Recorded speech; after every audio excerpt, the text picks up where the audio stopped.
Hi, everybody, and welcome to another episode of the Lead Podcast, where it's our intention to support the development of future hospitality industry leaders. And excited to drive a conversation today around the shift from managing people to developing leaders. Everybody out there is going to get value from this conversation, whether you're in the senior ranks, but we want to focus on actionable steps. If you're a leader in a restaurant today, then what can you do to support your development? Before we jump in, Amy, great to see you. Great to see you too, Mr. Rolfe. Wolf. You You got me got it. Wolf. You got it. We are super excited today. We have Garett from Chipotle, some people call it, but Chipotle, and he is the vice president of Operation Services and has been there 12 years. But what I love that he's going to share is that he started off as a dishwasher. There's a lot of emerging leaders doing that right now in the industry, and I just love to see what's possible with this, with the business. So, Garett, tell us a little bit about yourself. Who are you? Why do you love Chipotle and the industry? Yeah, Amy, Matt, thanks for having me. Really excited to be here today. My background is a little bit varied. I put myself through college and served tables in high school. I started off as a dishwasher. I did sort of everything in the restaurant. I loved it. Was a host. Was worked in the kitchen. Did fry side. Did everything. After I graduated from school, I felt like I needed to have what I thought was a real job. So I went to work in finance. I did not like it. I missed talking to people. I missed engaging, and eventually found my way back to hospitality with Chipotle. Thought I'd be here for 2 or 3 years. They were famous for people culture. I thought I'd learn that and move on. But what gets me out of bed every morning is investing in the folks around me, and that's really what's kept me here for 12 years through various positions, whether district manager, team director, regional vice president, and now VP of Ops Services. So just really excited to be here and share any insights that I have.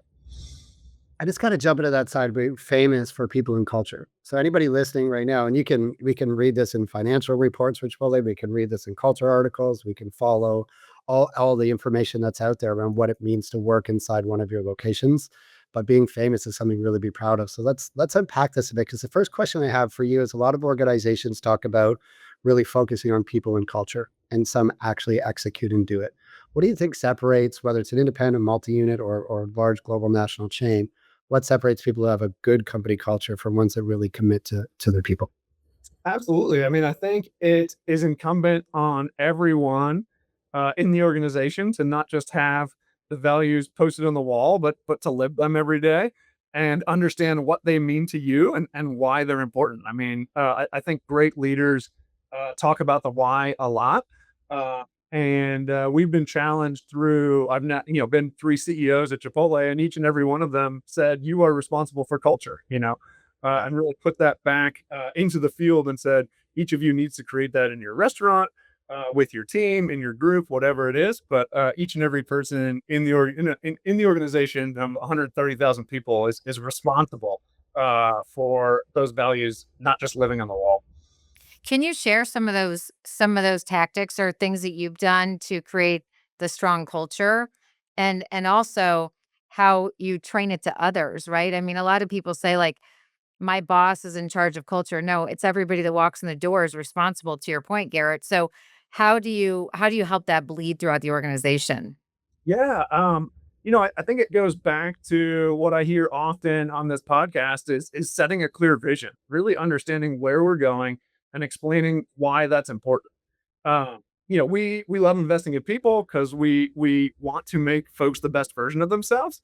But also there's something in it for Chipotle, right? We're going to open 300 plus restaurants this year, and we need five managers for each of those restaurants and five backfills for each of those managers that are leaving the current restaurants. And so there's something in it for people development for Chipotle as well.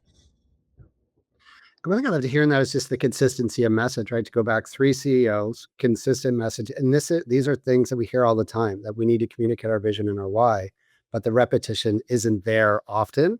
So my side is just to hear that in one of the largest, restaurant companies on the planet right now, or most successful, that is just what you believe. So no matter your size, we need to echo it. But when you look to your leaders and the development, what behaviors matter most in a leader inside your restaurants today? Yeah, a few things come to mind. My previous leader did a really good job of saying, sort of, we say grow where you're planted, or, qualify for the job you have every day, et cetera. And I think that that's often overlooked. We be 1% better every day. There's a lot of ways to say it. But something that really stuck with me, and I wish I had known earlier, was, you folks are successful that continually try to qualify and get better for the job they currently have. Yeah. That like, can I you love that. Yeah, that because it's one thing. My phone just rang this morning from a leader and asking what's next, and it's often with the next generation of leaders that's saying, I've been almost taught to ask for what's next, and the messaging of how do we be great of where we stand and where we are. Can you talk just a little bit more about how that shows? Like, how do those conversations go?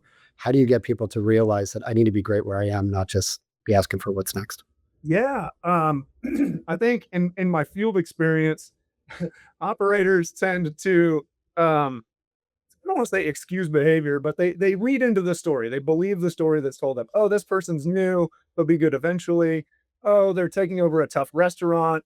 And I know in my early career, I would call it defensive like that of my people. Like I really felt like I had to protect them. And when I realized that I was protecting them from the feedback that was going to make them grow, Mm. was a turning point in my career. And so now when I feel defensive, I take a second, I pause, I think about why I feel that way, and then I go give that person the feedback that they need to hear that's making me feel like I have to defend them from the outside world. Yeah. Go ahead, Amy. That is I don't think that happens enough right now. I think people kind of tap around giving feedback versus really focusing and letting them know that you're investing them. I also believe that when you're giving somebody feedback, when you say to them, Matt's heard me say this, but I always ask, like, can I give you some feedback? Because then they're mentally preparing themselves. I've never yet had anybody say no. Uh, but it kind of disarms them, right? And you're saying, like, I care about you. But what was the shift? Because I think it's worth talking through. I think to this right now, there's a lot of leaders listening that probably can resonate with I'm protecting my team versus giving them the feedback to actually truly care about them and elevate them. So what was the mind shift, and then how are you now delivering feedback? Is there a method that you use that you find successful? Yeah, we only I'm just a firm believer we only grow when we're uncomfortable. And so if stuff is status quo, then we're not getting any better. And sort of take that back to the qualify for the job you have, right? You should make yourself a little bit uncomfortable every day. I try to foster that environment in my team. And then, you just got to believe feedback is a gift.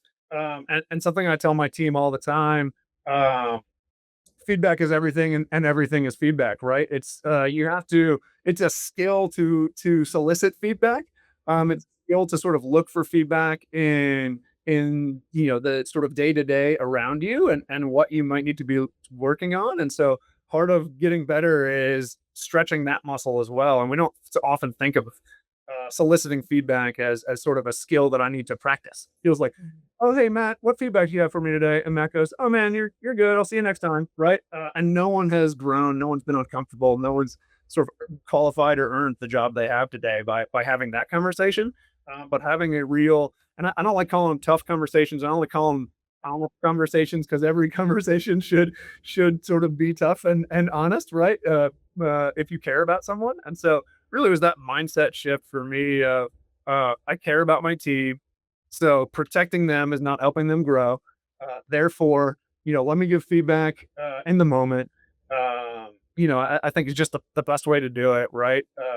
And then when you give feedback often, and folks learn to solicit feedback, it becomes part of the culture, and folks are just willing to receive it and asking for it, and willing to challenge me. When I was a field leader, I'd have a GM, Manny, would go, "Hey man, that's low quality feedback. Like I need you to give better.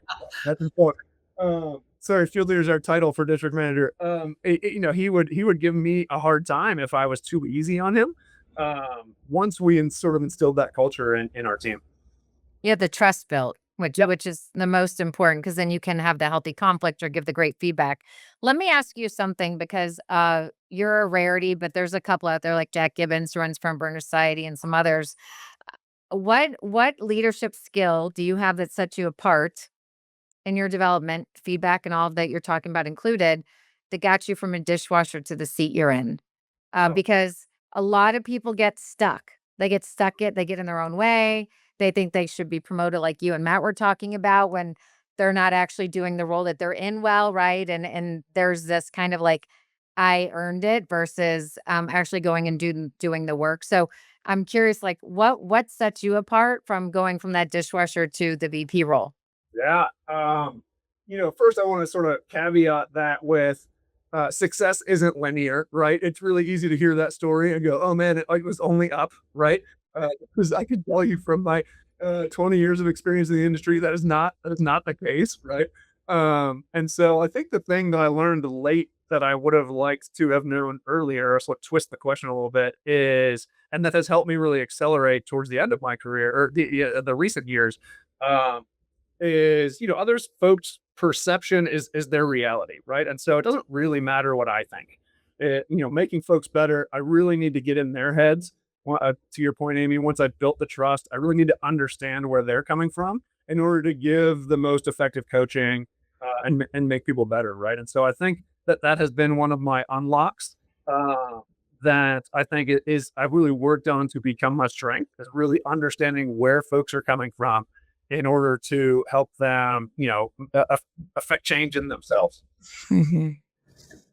Yeah. I just want to highlight because I think it's unique, and I want to make sure that the audience picks up on it, especially if you're a leader inside a restaurant today. Is Garrett, a lot of the language that you're using is talking about how you show up to the conversation. So sometimes when we talk about developing leaders, it's what do we want, and we want more from them, different from them.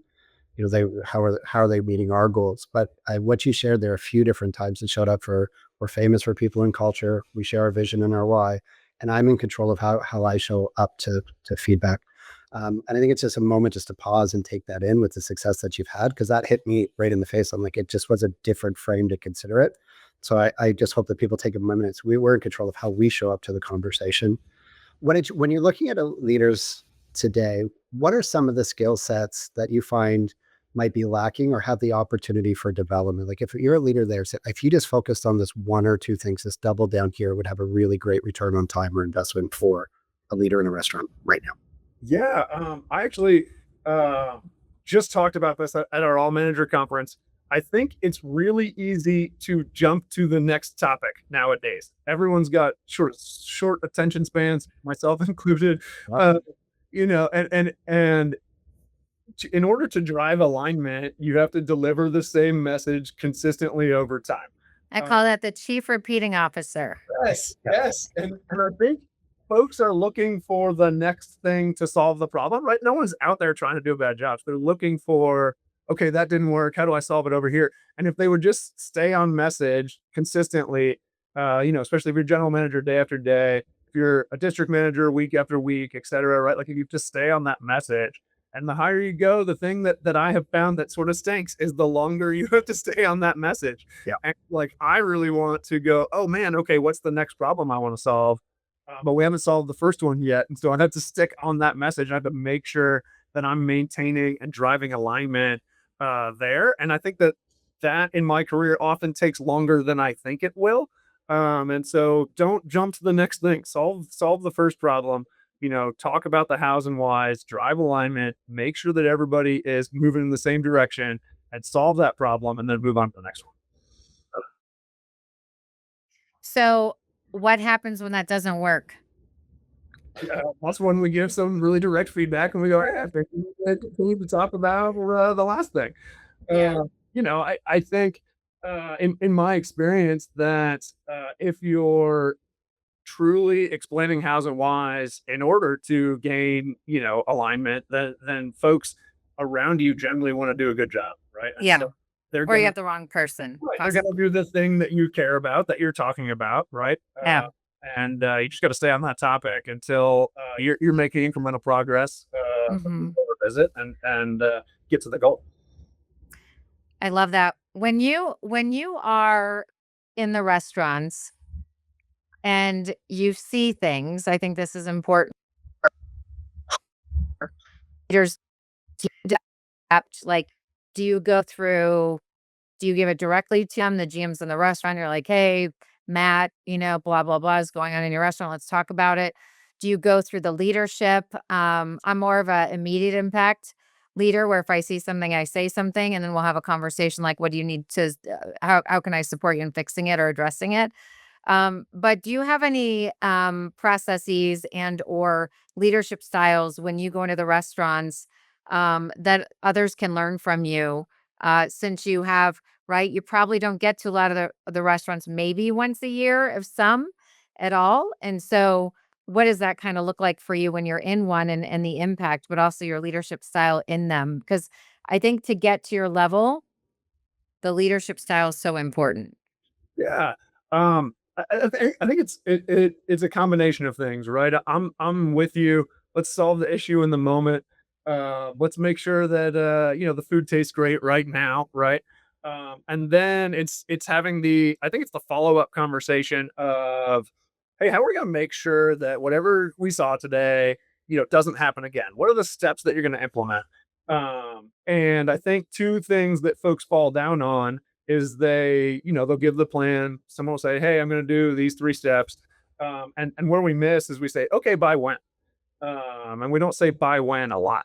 And so then you say by when, and they're like next week, and then I think solicit some feedback, right? Like be open to their plan and say, "Okay, how would you like me to follow up on that?" So even as VP of Op Services, if I'm in a restaurant, um, and I ask the buy one question, I'll send them an email the next week if that's what we've agreed on. Where they're like, "Hey, I just want you to. I'll send you pictures next week. I'll put a little note in my calendar, and I make sure that I get the pictures or we follow up."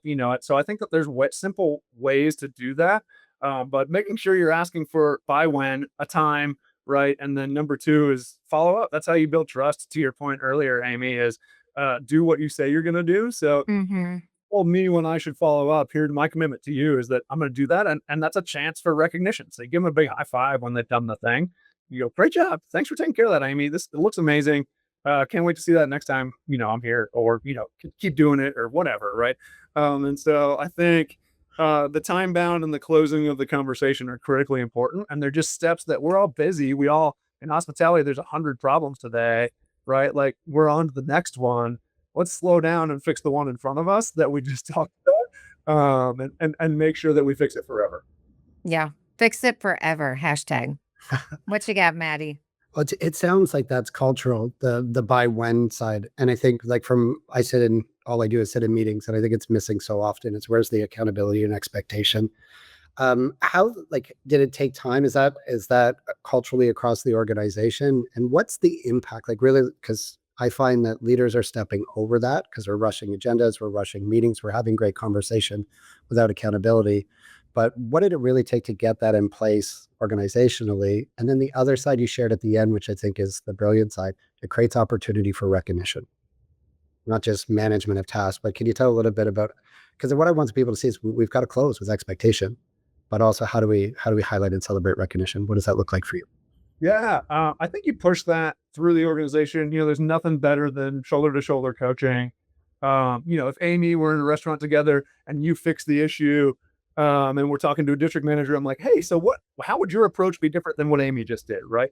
And so you can sort of talk through those differences and help people learn that way, right? What Amy did there, she closed the conversation, she asked for commitment, whatever. Um, that helps folks learn just as much. Okay, cool. You're gonna do that. Amy and I and are gonna go to the next restaurant with you. We want to watch you do it next time, right? And so Mhm. I think that there is an absolutely very strong culture of shoulder to shoulder coaching here at Chipotle in the field. We make sure that that's alive and well every day, right? We're all Scott is famous for saying the answers are in the restaurants. So we don't want to be meeting focused. We want to be in the restaurants.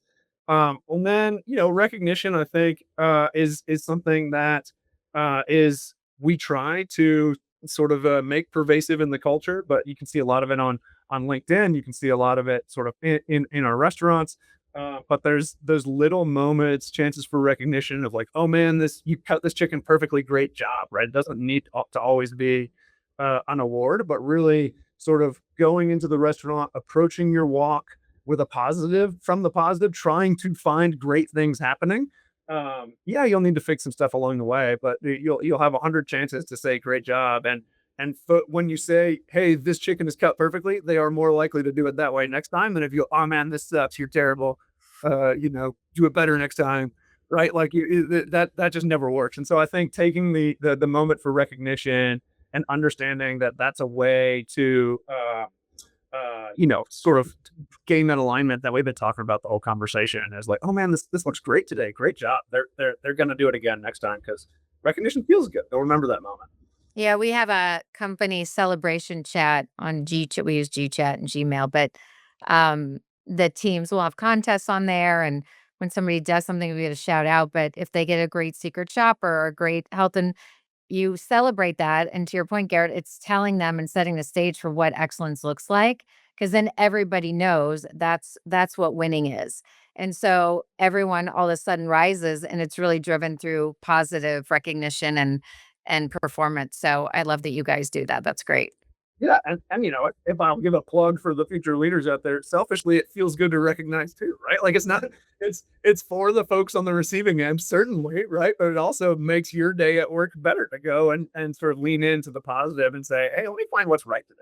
Let me try to find 10 things that are going super well and recognize them, right? Like that's a fun sort of gamification. That's a great challenge for anybody listening.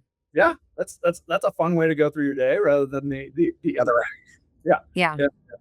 The reason why I ask, I was actually in one of your restaurants recently, and there's this great young gentleman making my lunch and preparing it. I could see he's a bit nervous. I said, "Hey, you're doing a great job," and he's like, "It's my first day," and he's like, "I'm really nervous." But just as he said it, the manager came over their shoulder, didn't not to the point where they now that we were in that conversation, say, "Hey, you're doing a great job."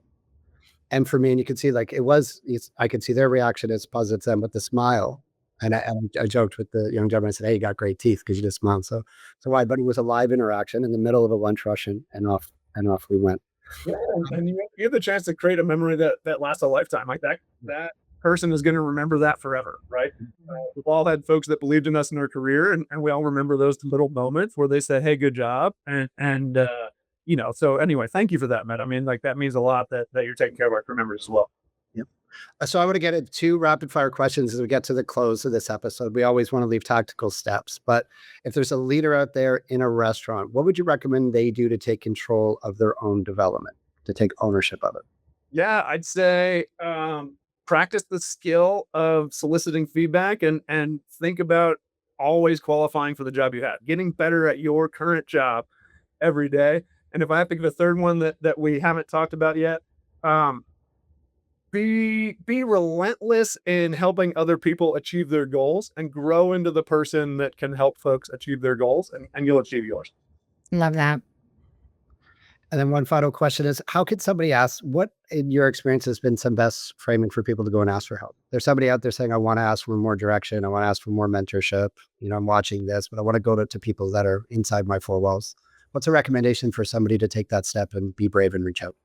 Yeah, I think I have found just do it. Like folks want to help you, folks like you. Everyone's out there trying to do a good job and bring people along. So my challenge is go ask for help. I've been nervous in that situation, and folks have been like, "Yeah, why didn't you ask me sooner?" Right? Like, and so I think everyone around you, when they know that you need some help or you'd like to get better, wants to help you do that. Right? And so don't be scared, don't be shy. Ask folks early and often. And that being said, Garrett, you told me you're in the middle of a launch today and you're giving your time today to give back to the industry. And I just wanted to say thank you for providing your insights and your time and your experience. Amy, anything to close this out for today?